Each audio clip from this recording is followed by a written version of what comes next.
প্রণাম জানাই এবং আমার কৃতজ্ঞতা জানাই সমস্ত গ্রামবাসীদের কাছে,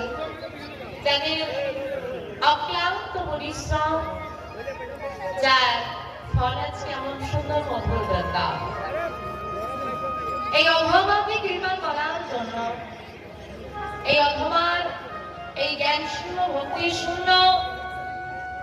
মূঢ় ব্যক্তির মতন হতে